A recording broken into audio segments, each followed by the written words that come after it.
Salam dan bahagia, Ibu Bapak Guru hebat dan praktisi pendidikan, dimanapun Anda berada. Kali ini, Ibu Bapak akan melihat contoh situasi pembelajaran di sebuah kelas tingkat sekolah dasar yang menerapkan pembelajaran berdiferensiasi. Mari kita saksikan bersama-sama.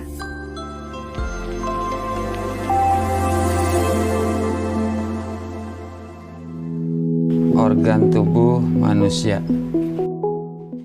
Minggu ini, Pak Kasim ingin mengajar sebuah materi tentang cara kerja salah satu sistem organ tubuh manusia, yaitu sistem pencernaan. Adapun tujuan pembelajarannya adalah melalui diskusi kelompok dan penugasan mandiri. 1. Murid dapat menjelaskan fungsi organ pencernaan pada manusia. Kedua, murid dapat membuat model dan menunjukkan cara kerja sistem pencernaan manusia. Sebelum pembelajaran dilakukan, biasanya saya akan melihat tujuan pembelajaran atau target apa yang akan saya capai pada hari itu.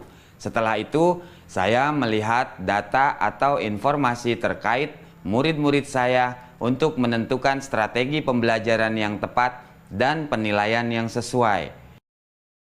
Saat merencanakan pembelajaran, Pak Kasim mempersiapkan beberapa sumber belajar yang menurutnya akan membantu murid-muridnya belajar sesuai dengan kebutuhannya.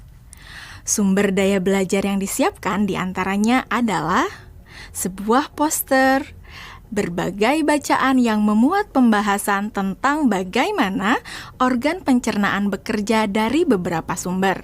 Ada yang berupa beberapa buku bacaan dengan tingkat kesulitan berbeda-beda, artikel sederhana, mengunduh sebuah video singkat yang sesuai dengan apa yang ia ingin anak-anak pahami, membuat kartu-kartu pertanyaan untuk membantu murid mengkonstruksi sendiri pemahaman mereka tentang cara kerja sistem organ pencernaan dengan menjawab pertanyaan. Sumber belajar yang beragam ini tentunya tetap sesuai dengan tujuan pembelajaran yang ingin dicapai, atau dengan kata lain mengimplementasikan diferensiasi konten.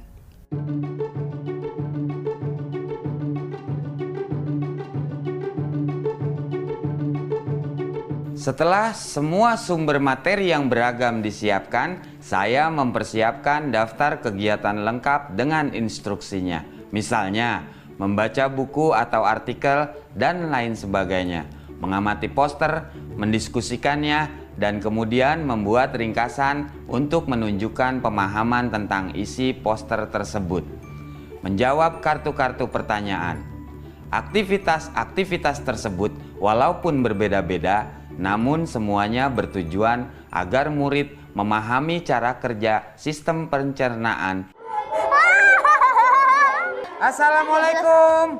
Bagaimana kabar kalian? Waalaikumsalam. Baik, Pak. Hari ini kita akan mempelajari tentang sistem pencernaan manusia. Saya, Pak. Di awal pembelajaran, Pak Kasim memberikan penjelasan kepada semua murid yang ada di kelasnya tentang tujuan pembelajaran dan konsep kunci yang ia ingin anak-anak kuasai. Lewat proses tanya-jawab dan contoh-contoh, Pak Kasim memastikan bahwa murid-muridnya memahami apa yang dimaksud dengan sistem. Pak Kasim meminta murid-murid bekerja dalam kelompok. Untuk penugasan kali ini, Pak Kasim telah mengelompokkan murid berdasarkan tingkat kemampuan murid membaca. Hal ini karena tugas pertama yang harus dilakukan oleh setiap kelompok adalah membaca materi bacaan terlebih dulu. Teks yang dibaca tiap kelompok sesuai dengan kemampuan membaca mereka. Selama proses murid melakukan kegiatan, saya mengobservasi dan memantau pemahaman murid-murid. Saya mendatangi tiap kelompok, mengajukan pertanyaan, dan memberi pertanyaan lanjutan kepada murid-murid yang memerlukan bantuan atau perlu diberikan tantangan lebih. Saya juga membuat catatan-catatan penilaian selama proses ini. Setiap jawaban murid, pertanyaan murid, saya perhatikan dan menggunakan informasi ini untuk menyesuaikan tingkat bantuan yang akan saya berikan pada murid atau berdiferensiasi proses. Sistem pencernaan adalah serangkaian jaringan organ yang bekerja untuk mencerna makanan.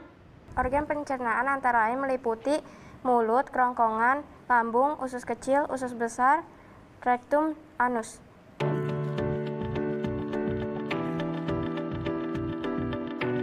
Sekarang silakan membuat model yang menunjukkan sistem kerja pencernaan manusia secara mandiri. Selama proses murid-murid membuat model sistem pencernaan, Pak Kasim berkeliling melihat pekerjaan murid untuk mengetahui sejauh mana pemahaman murid.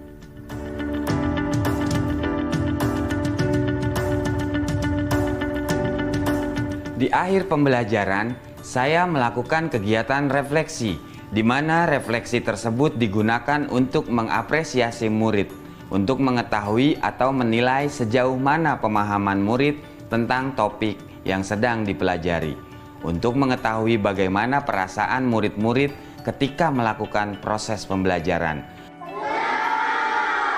Agdas, Senang, Pak. Arjuna, Senang, Pak. dan tentunya semua ini dapat menjadi informasi bagi saya untuk mengembangkan proses pembelajaran selanjutnya. Ibu dan Bapak guru hebat, demikian video singkat salah satu contoh penerapan pembelajaran berdiferensiasi di jenjang sekolah dasar. Tetap semangat, Ibu dan Bapak guru hebat. Salam dan bahagia.